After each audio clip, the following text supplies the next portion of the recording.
এই পৃথিবীতে আসলে আপন বলতে কেউ নাই, আপন বলতে কেউ নাই, প্রিয় বলতে কেউ নাই। আমরা অনেক ক্ষেত্রে, বেশিরভাগ ক্ষেত্রে দুনিয়ার চোখে প্রিয়জন কারো হতে পারি নাই, হতে পারবো না। এটাই বাস্তব, এটাই সত্য। বিশ্বাস করেন, যেদিন আপনি আমি মারা যাব, চোখটা চিরতরে বন্ধ হবে, সেই দিনও এই পৃথিবীতে ব্যস্ততা ঠিকই থাকবে।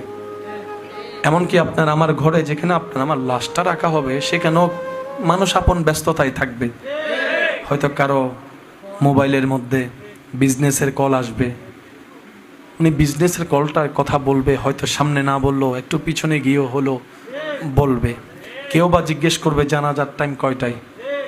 আবার টাইমটা শুনে অনেকে আবার রাগও দেখাতে পারে, একটু তাড়াতাড়ি করলে কেন ভালো হয়, আমাদের দূরের পথে যেতে হবে। অনেকে বলবে আগামীকাল সকালে আমাকে একটু মিটিং আছে, কিংবা ওই জায়গায় যেতে হবে।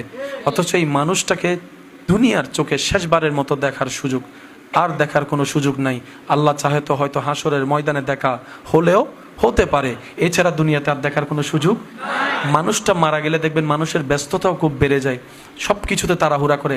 কেমন জানি এটাই প্রমাণ হয় এই মানুষটাকে কেউ আর পৃথিবীতে রাখতে চাচ্ছে না, মাটির উপর রাখতে চাচ্ছে না। একটু দেরি হলেই মানুষ বিরক্ত বোধ প্রকাশ করে।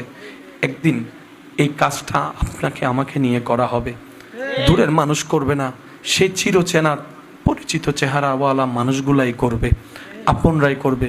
আর ওনারাও না করে কোনো উপায় নাই, কারণ মানুষ যখন মারা যায় শরীরের পরিবর্তন হওয়া মিনিটে মিনিটে শুরু হয়। যদি শরীরের বেশি পরিবর্তন হয়, এই পৃথিবী সেই দুর্গন্ধ সহ্য করতে পারবে না। সেজন্য বেশিরভাগ মানুষ তাড়াহুড়া করে বাধ্য হয়ে, কিছু করার নাই। এই বাস্তবতা মনের মধ্যে মানিয়ে বসিয়ে ফেলা ভালো। এই পৃথিবীতে আসলে আপন বলতে কেউ নাই, আপন বলতে কেউ নাই, প্রিয় বলতে কেউ নাই। আমরা অনেক ক্ষেত্রে, বেশিরভাগ ক্ষেত্রে দুনিয়ার চোখে প্রিয়জন কারো হতে পারি নাই, হতে পারবো না। এটাই বাস্তব, এটাই সত্য, এটাই চিরসত্য। কথা বলেন ঠিক কিনা? এই বাস্তবতা আসবে একদিন। আজকে আমরা যারা অন্যেরটা দেখছি, একদিন আমাদেরটা মানুষ দেখবে। আজ দেখছি একজন সাদা কাপড় পরে খাটিয়াতে শুয়ে আছে, কয়েকজন মানুষ কাঁধে করে নিয়ে যাচ্ছে। এই দেখাটাই আমাদেরকে স্মরণ করিয়ে দেয় সেই কথা, আজকে তুমি অন্যেরটা দেখছো, যে একদিন অন্যকে দেখেছিল, আজকে সে ওই জায়গায় শুয়ে আছে।